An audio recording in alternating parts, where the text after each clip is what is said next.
Oh my God. Oh. Okay. Oh. Hey guys. Oh, God. I don't know why I ran. That was stupid. I'm out of breath. So, for my presentation, as you would guess, I'm doing a video. There's a lot of cars. I decided to do a video because I think it's going to be easier than giving a presentation. I don't like presentations. But I'm going to have to record it and edit it, though. And I also have to write this. So, yeah, this might have been a mistake. But we're here anyways. So for my presentation, I'm going to be talking about religion and the connection to community and culture. Yay. I want to show how integral religion is to not only my community and culture, but to all different kinds of cultures and communities, and how they are more interlinked than people think. Before we do that, though, we're going to need to talk about Clifford Geertz and spider webs. Oh, look, it's Colonel Sanders. I'm just joshing. Right there is Clifford Geertz, a famous anthropologist. He focused on things like religion and finding meaning in cultural traditions. How he saw religion was also very different from others at the time. Older ways of thinking, like Freud, would think in a reductionist way when it came to religion, trying to explain religion as a tool or psychological illusion, as we previously covered. Geertz was different, though. He would think to understand people in society, we would have to explore culture and religion. His definition of culture especially was crucial to this connection between religion. He explained his definition of culture by saying, man is an animal suspended in the web of significance he himself spun. If you still don't get that, that's fine, I didn't get it either. The gist of it was explaining culture as a spider web. It's all connected and structured. If you touch one part, the whole thing vibrates. Culture, in Geertz's eyes, is a massive complex system of shared meanings and symbols that we create, but we're also trapped in. Like a spider web. Also for Geertz, culture is not an undefined thing, but a very public system of symbols. An example of this would be flags, handshakes, rituals, and stories. These are public texts to help explain to us how to behave, act, and feel. As time goes on, our guy Geertz evolves from Colonel Sanders to Santa Claus. And with this change, he publishes his essay, Religion as a Cultural System, which is my bread and butter for today. This essay was very dense and it took me forever to read, so I'm just going to condense it to the most important parts. First, let's talk about his definition of religion. Geertz thought of religion as a system of symbols, similar to culture, that create powerful moods and motivations by giving a picture of how the universe works. It then makes that picture feel real and true enough for the emotions and moods to seem like the only way to live. That sounds like a jumble of words, but it does make sense when he explains his distinction between worldview and ethos within religion. Worldview is basically the model of reality. It's all the ideas and stories told. Think of this as the creation story, the map of the cosmos, or the ideas of gods and spirits or saints, all the stories that are told and the lessons that are taught. It's a picture of the way of the world. Ethos, on the other hand, is the model for reality. This is the emotions, moods, values, and motivations of how you should act. Think of this as the heart of religion. Some examples of this would be the Ten Commandments or be kind to thy neighbor. It's also just the emotions that are a part of religion, what people feel within the religious worldview. These two concepts are at the core of religion in Geertz's mind. Religion makes our deepest feelings appear to be baked into our reality and worldview. It makes our picture of reality or worldview feel emotionally necessary and absolutely true. As I say, the heart feeds the head and the head feeds the heart. It may not seem like this combination happens too often in religion, but it does. They're usually just camouflaged under common rituals, celebrations, and holidays that some might not even find to be religious. A great example of this is Christmas.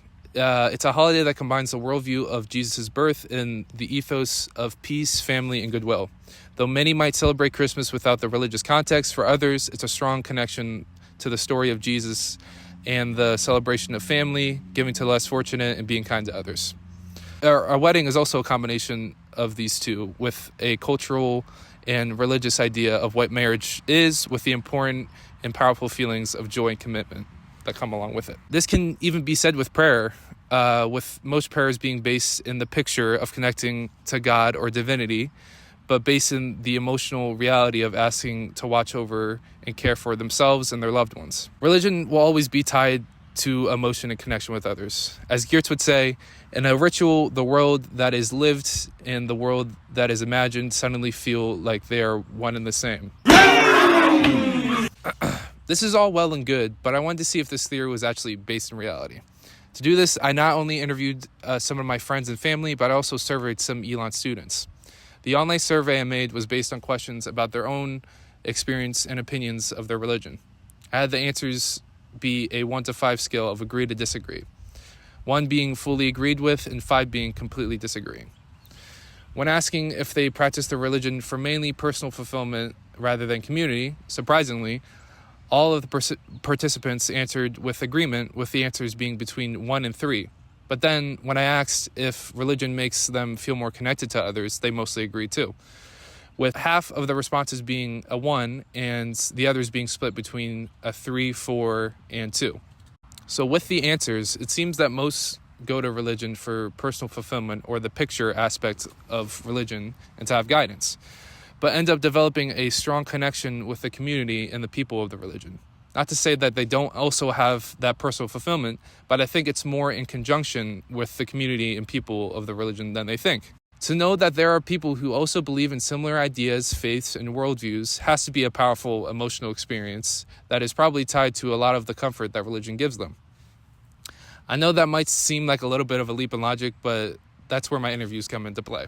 With the interviews, I asked essentially the same kinds of questions I put in the survey. The major difference was these questions were more open-ended to get more detailed answers from the interviewees.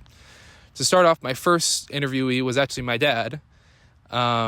He is, as you would guess, also Greek Orthodox, represent, and has similar experiences to me when it comes to religion. When asking him how religion affected his upbringing, he responded saying, The church was a big part of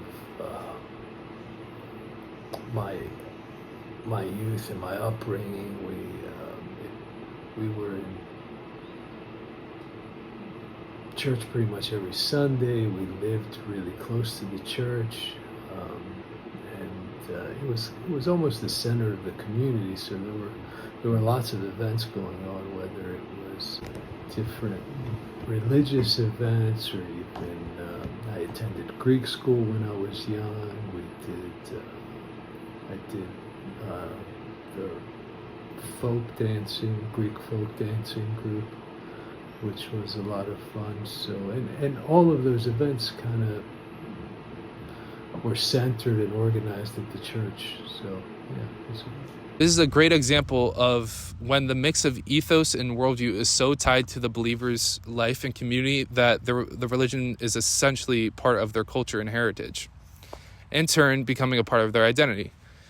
Now, this is not common for all cultures and religions, and I think the balance between ethos and worldview is more on a spectrum for different religions and even sects of religions. This, for example, is heavily leans on the ethos end of religion to the point where it's ingrained in their heritage and tradition so much that a lot of their values, motivations, and identity are tied to their religion. On the other side of the spectrum, I would say my other interviewee would fit more on the worldview end. The other interview I had was with my friend Lance, who's a Catholic. When I asked him what usual religious events, rituals, or holidays he attends, he said this. Well, all growing up, I went to Sunday school. That was up until 8th grade. Then I got confirmed as a Catholic.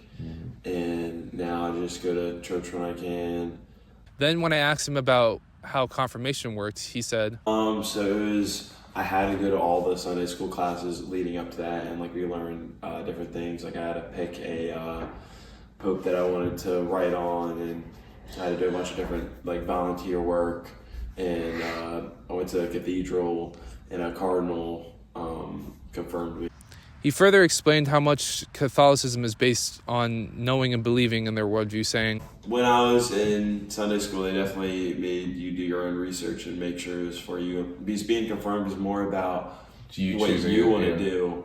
Yeah, I would say that's something I missed out. Like that's like one of like the main points of being confirmed. It's like when you're baptized, that's something that your parents do for you and you really don't have a say in. But when you're confirmed, that's something that my parents ask, like, do you want to do this? Like, is this something that you agree with and like your religion, like you want to do? Like, so yeah. So comparing it to my dad's experience with Greek Orthodoxy, there seems to be a lot of more focus on the religious context and worldview of their interpretation of Christianity than my dad's experience. My dad had also learned about religious texts and other things pertaining to the worldview of Greek Orthodoxy, but it was definitely more focused on the ethos and cultural aspects surrounding his religion when growing up. It wasn't a question if you were a member of the Greek Orthodox Church, because if you were Greek, then you were already a part of the church. Like I said, it's kind of on a spectrum. Some religions are very connected to the people and culture that they are a part of and make sure to keep that ethos and cultural aspect a part of their community. Others lean towards the other way, having more focus on the worldview and scripture of religion, while not focusing too much on the community and culture surrounding the religion. Researching this has been pretty interesting, actually, and I like looking at religion through this perspective, and it makes it more interesting to look at different cultures and religions and see how they intersect. So now I'm going to ask you guys to do the same thing with my discussion questions, and yeah. I'm going to call it a day for there, and that's it. Thanks, y'all. Time for me to go back in the forest. Bye, guys.